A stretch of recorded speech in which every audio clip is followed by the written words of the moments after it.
अस्सलाम वालेकुम फ्रेंड्स, இது எங்கள் வீட்டை நாட்டுக்கோழி ஃப்ரெண்ட்ஸ். இதுக்கு இஞ்சி பூண்டு விழுது ஒரு 3 டீஸ்பூன் போட்டுக்கணும் ஃப்ரெண்ட்ஸ்.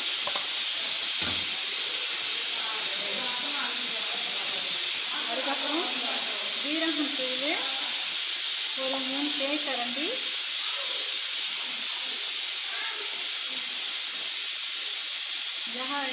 மிளகு தூள் 3 தேக்கரண்டி,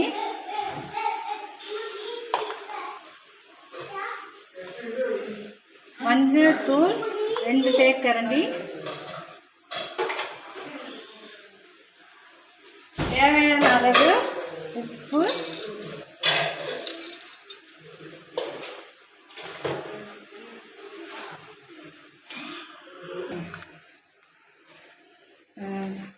இதுக்கு தயிர் ஒரு பாக்கெட் ஊற்றணும் ஃப்ரெண்ட்ஸ். அப்போ தான் இந்த நாட்டுக்கோழி நல்லா வேகும்.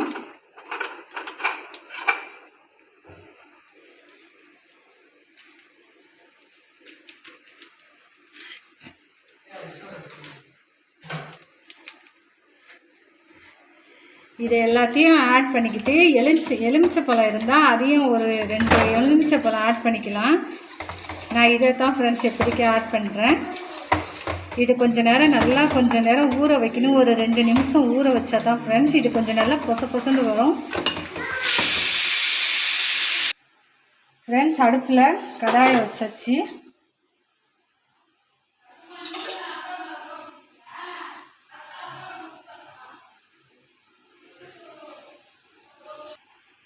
இதுக்கு ஒரு 5-6 ஸ்பூன் எண்ணெய் ஊற்றிக்கணும்.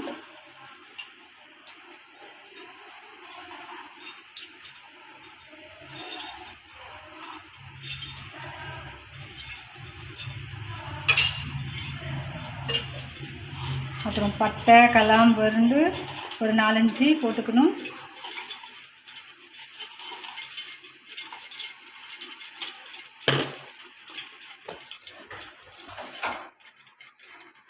அதுக்கப்புறம் 3 பெரிய வெங்காயம் அரிஞ்சு வச்சுருக்கேன், அதையும் ஆட் பண்ணிக்கணும்.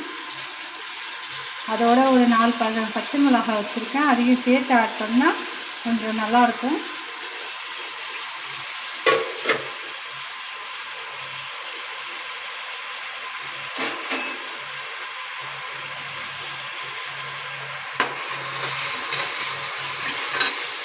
இது நல்லா கொஞ்சம் பொன்னிறமாக வந்ததுக்கப்புறம் இஞ்சி பூண்டு விழுது போட்டுக்கணும்.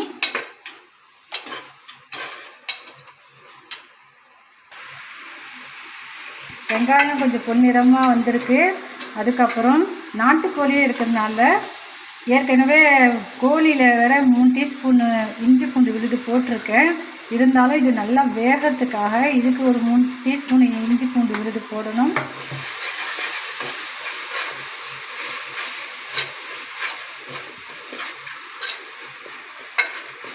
இஞ்சி பூண்டு ஸ்மெல் கொஞ்சம் போகிற வரைக்கும் கொஞ்சம் வதக்கிக்கணும். இஞ்சி பூண்டு விழுது நல்லா வதங்கி வாசம் வந்துடுச்சு. அதுக்கப்புறம் 3 தக்காளி ஆட் பண்ணிக்கலாம்.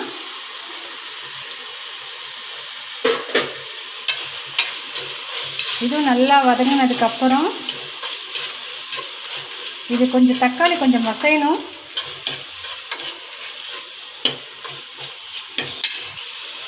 தக்காளி நல்லா மசிஞ்சிடுச்சு.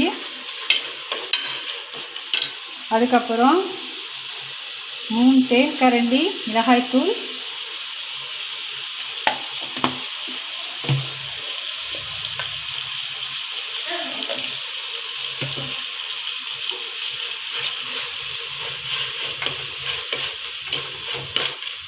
மிளகாய்த்தூளை போட்டு நல்லா ஆட் பண்ணி நல்லா கொஞ்சம் ஸ்மெல் போகிற வரைக்கும் வதக்கணும்.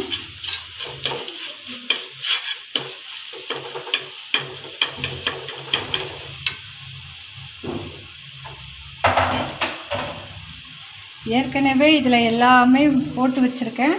மிளகுத்தூள், ஜீரகத்தூள், தயிர் எல்லாமே ஆட் பண்ணி வச்சுருக்கேன். உப்பு இது எல்லாத்தையும் போட்டு ஒரு கிளறணும்.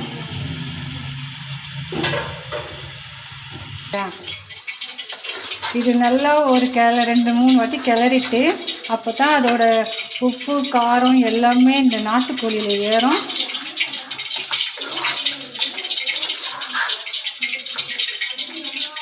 இது அப்படியே கொஞ்ச நேரம் மூடி வச்சா அதோட எண்ணெய் விடுற அளவுக்கு மூடி வைக்கணும். 2 செகண்ட் ஆயிடுச்சு. இந்த பாருங்கள், இந்தமாரி நல்லா எண்ணெய் பிரிஞ்சு வருங்க.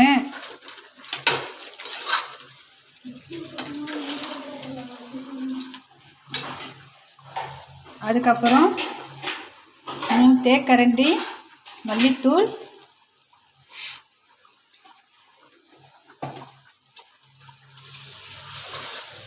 நான் ஏற்கனவே இதில் உப்பு போட்டிருக்கேன் ஃப்ரெண்ட்ஸ். இதில் வந்து கரெக்டாக இருக்கான்னு நீங்கள் செக் பண்ணிக்கோங்க.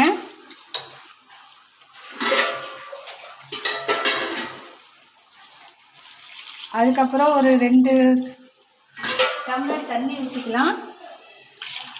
ஏன்னா நாட்டுக்கோழி வேகிறதுக்காக கொஞ்சம் கூட ஊற்றிக்கலாம்.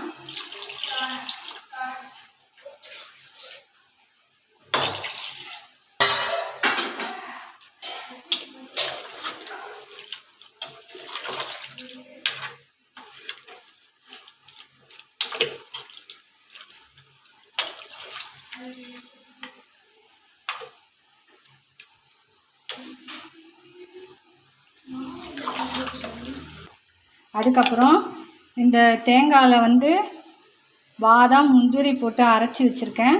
இது ஒரு 4 ஸ்பூன் போட்டால் போதும்.